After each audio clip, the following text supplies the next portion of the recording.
আসসালামু আলাইকুম রহমতুল্লাহি বারকাতুহু। সামুদরিয়া ইউনাইটেড ইনস্টিটিউট বহুমুখী উচ্চ বিদ্যালয় কর্তৃক আয়োজিত অনলাইন ক্লাসে সবাইকে স্বাগত জানাচ্ছি।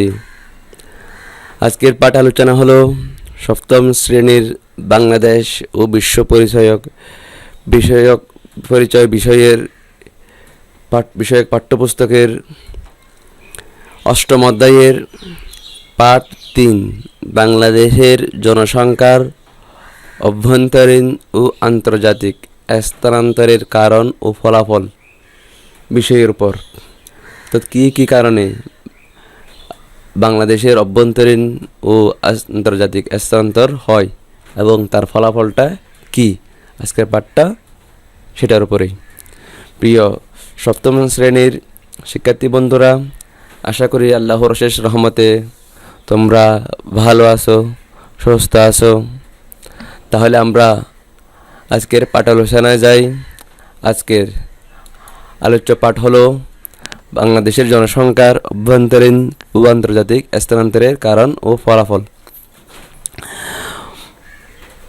মানুষের এক স্থান থেকে অন্য স্থানে গমনকে স্থানান্তর বলে। স্থানান্তরকে অভিগমনও বলা হয়। এই স্থানান্তর অভ্যন্তরে কিংবা আন্তর্জাতিক পর্যায়ে হতে পারে। এই বিষয়ে আমরা ষষ্ঠ শ্রেণীতে জেনেছি। এই পাঠে আমরা বাংলাদেশের জনসংখ্যার অভ্যন্তরীণ ও আন্তর্জাতিক স্থানান্তরের কারণ ও ফলাফল সম্পর্কে অবহিত হব। এখন জানবো আমরা অভ্যন্তরীণ স্থানান্তর কি। দেশের ভিতরে যখন মানুষ এক স্থান থেকে অন্য স্থানে গমন করে তাকে অভ্যন্তরীণ স্থানান্তর বলা হয়। তবে বাজার করা, অফিস করা ইত্যাদি উদ্দেশ্যে বিভিন্ন স্থানে যাতায়াত করাকে অভ্যন্তরীণ স্থানান্তর বলা যায় না। অভ্যন্তরীণ স্থানান্তর নানাভাবে ঘটে থাকে। আন্তঃআঞ্চলিক স্থানান্তর অর্থাৎ একই অঞ্চলের মধ্যে স্থানান্তর।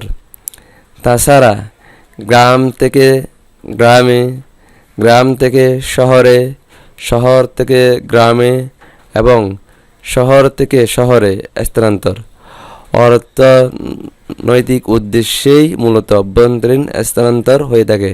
তাহলে আমরা জানলাম অভ্যন্তরীণ স্থানান্তর কি, যে গ্রাম থেকে গ্রামে, গ্রাম থেকে শহরে, শহর থেকে গ্রামে, শহর থেকে শহরের যে স্থানান্তর হয়। আর স্থানান্তরের মূল উদ্দেশ্য হলো কি, অর্থনৈতিক।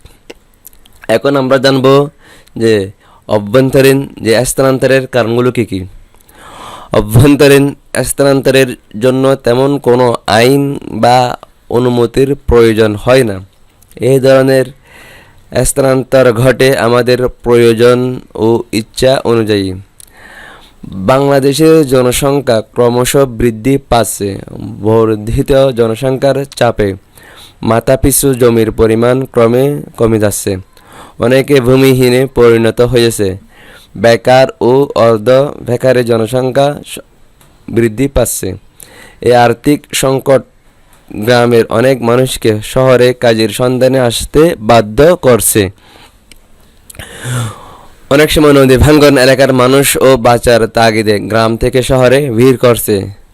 দারিদ্র্য, অভাব অনটন ও অন্যান্য সমস্যার কারণেও গ্রামবাসীর একটি অংশকে শহরের দিকে ধাবিত করছে।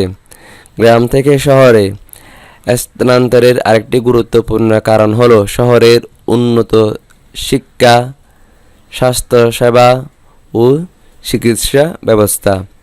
গ্রামের সক্ষম ও ধনী কৃষক পরিবার তাদের সন্তানকে উন্নত শিক্ষার জন্য শহরে পাঠায়। তাছাড়া চিকিৎসা সুবিধা গ্রহণের জন্য শহরে স্থানান্তর হয়। গ্রাম থেকে শহরে স্থানান্তরের আরও যেসব কারণ তা হলো শহরে বিলাসবহুল জীবনযাত্রা, কর্মসংস্থানের সুযোগ, বিনিয়োগ ও ব্যবসা বাণিজ্যের সুযোগ সুবিধা প্রভৃতি। তবে কিছু লোক স্থানান্তরিত হতে বাধ্য হয় এদেশের ঘন ঘন প্রাকৃতিক দুর্যোগের কারণে। আমাদের দেশে মানুষের গ্রাম থেকে শহরে স্থানান্তরের কারণ হলো শিল্প কারখানাগুলো শহরে অবস্থিত, যেমন পোশাক শিল্প ও চামড়া শিল্পের অধিকাংশই শহরে অবস্থিত। এই কারণে লক্ষ লক্ষ শ্রমিক কাজের জন্য শহরের বস্তি এলাকায় গাদাগাদি করে বসবাস করছে।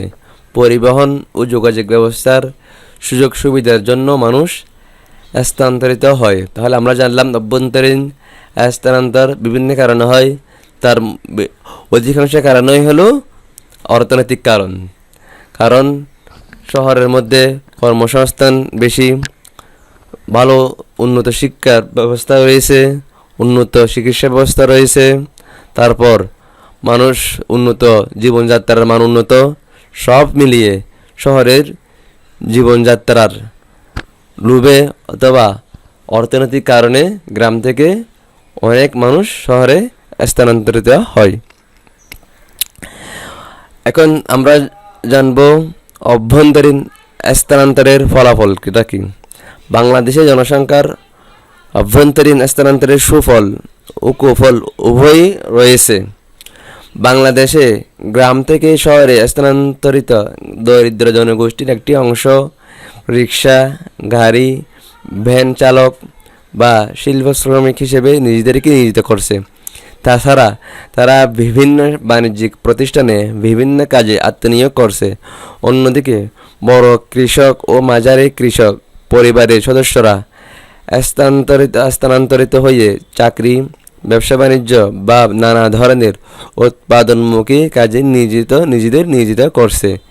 শহরের স্থানান্তরিত সদস্যরা তাদের আয় গ্রামে বসবাসকারী সদস্যদের নিকট প্রেরণ করছে। এই অর্থে মাসিক ভরণ পোষণের পরে সঞ্চিত অর্থ কৃষি উৎপাদন খাতে এবং অকৃষি খাতে বিনিয়োগ করছে। অভ্যন্তরীণ স্থানান্তরের কারণে সবচেয়ে বেশি উপকার হয়েছে গ্রামীণ দরিদ্র নারীদের। এসব নারীরা কর্মহীন থাকার কারণে পরিবারের সদস্যরা তাদেরকে বোঝা মনে করত। ফলে বৈষম্য, বঞ্চনা, প্রতারণা এবং নিপীড়ন তাদের ভাগ্যে জুটত। আর শুধু পোশাক শিল্পে বিপুল সংখ্যক নারী শ্রমিক কর্মরত। এখন তাদের পারিবারিক মর্যাদা বৃদ্ধি পাচ্ছে, তাদের সিদ্ধান্ত গ্রহণ ও মত প্রকাশের স্বাধীনতা বেড়েছে, তাদের উপার্জিত অর্থে সন্তানরা লেখাপড়া করছে, উন্নত জীবনযাত্রার কিছুটা হলেও ভোগ করছে। অভ্যন্তরীণ স্থানান্তরের ফলে আবার স্বল্প আয়ের দরিদ্র মানুষের জন্য বস্তি সৃষ্টি হয়েছে। বস্তি সুস্থ নগর জীবনের জন্য সহায়ক নয়। অপরাধ প্রবণতা, চোরাচালান, অপহরণ, মাদক, নারী ও শিশু পাচার সহ নানা সামাজিক সমস্যা ও বিশৃঙ্খলা সৃষ্টিতে এই বস্তিকে ব্যবহার করা হচ্ছে। গ্রাম থেকে শহরে স্থানান্তরের কারণে শহরে জনসংখ্যা বাড়ছে। এতে শহরে নিত্য প্রয়োজনীয় জিনিসপত্রের চাহিদা ও দাম বেড়ে যাচ্ছে।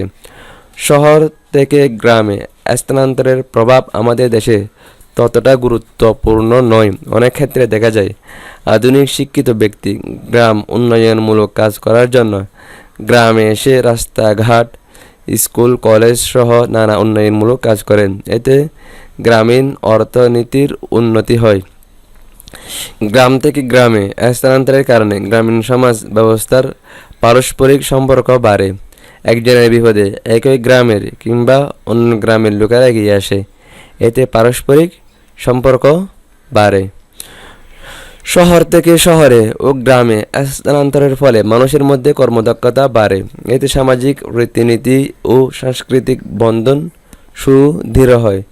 শহর থেকে গ্রাম ও শহরে স্থানান্তর মানুষের আয় ও সঞ্চয়কে প্রভাবিত করে, কারণ অনেক সময় বিনিয়োগের কারণে জনসংখ্যার স্থানান্তর হয়। এর ফলে কর্মসংস্থান বাড়ে ও অর্থনৈতিক উন্নয়নের প্রভাব ফেলে।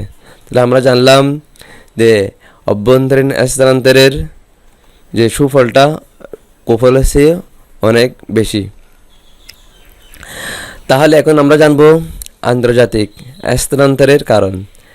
এক স্বাধীন দেশ থেকে অন্য একটি স্বাধীন দেশে চাকুরি, বিয়ে, বসবাস এমনকি নাগরিকতা লাভের জন্য গমন করাকে আন্তর্জাতিক স্থানান্তর বলে। তাহলে আন্তর্জাতিক স্থানান্তর কাকে বলে?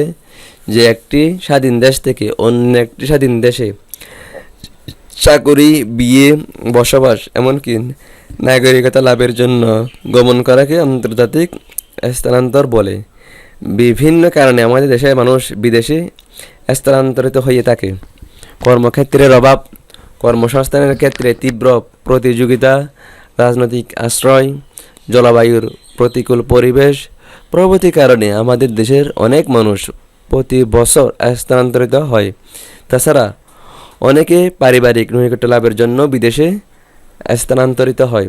আবার কেউ কেউ নাগরিকত্ব লাভ, ব্যবসা বাণিজ্যে বিনিয়োগ, চাকরি ক্ষেত্রে বদলি ও পদোন্নতি, সাংস্কৃতিক কর্মকাণ্ডে জড়িত হওয়া এবং পেশাজীবী হিসেবে বিদেশে স্থানান্তরিত হয়ে থাকে। উপরের এই কারণগুলো ছাড়াও আন্তর্জাতিক স্থানান্তরের আরও বহু কারণ রয়েছে, যা প্রতিদিনের খবরের কাগজে চোখ রাখলেই জানা যায়। এখন আমরা জানবো আন্তর্জাতিক স্থানান্তরের ফলাফলটা কী। বাংলাদেশ থেকে আন্তর্জাতিক স্থানান্তরের সুফল অনেক।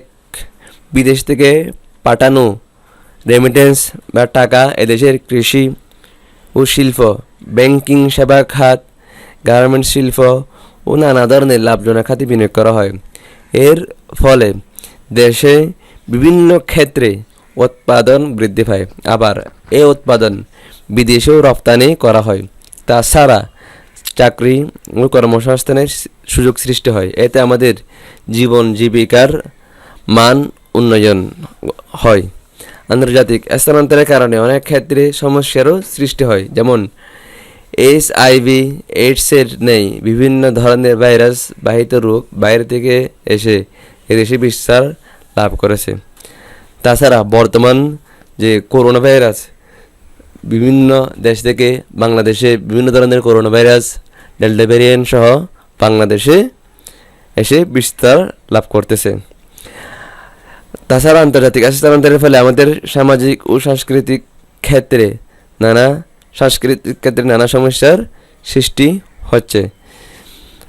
তাহলে আমরা এতক্ষণ জানলাম বাংলাদেশের জনসংখ্যার অভ্যন্তরীণ ও আন্তর্জাতিক স্থানান্তরের কারণ ও প্রভাবসমূহ। তোমরা বাংলাদেশে আন্তর্জাতিক স্থানান্তরের কারণ ও প্রভাবগুলো চিহ্নিত করে একটি অনুচ্ছেদ আকারে লিখে জমা দিবা। পরবর্তী ক্লাস দেখার আমন্ত্রণ জানিয়ে আজকের পাঠ আলোচনা এখানেই সমাপ্ত করছি। সবাই ঘরে থাকবা, ভালো থাকবা, স্বাস্থ্যবিধি মেনে চলবা। প্রয়োজনে ঘরের বাইরে গেলে মাস্ক ও হ্যান্ড স্যানিটাইজার ইউজ করবা। আর নিয়মিত অনলাইন ক্লাস ও পড়াশোনা করবা। আল্লাহ হাফেজ। আসসালামু আলাইকুম রহমতুল্লাহি ওয়া বারাকাতুহু।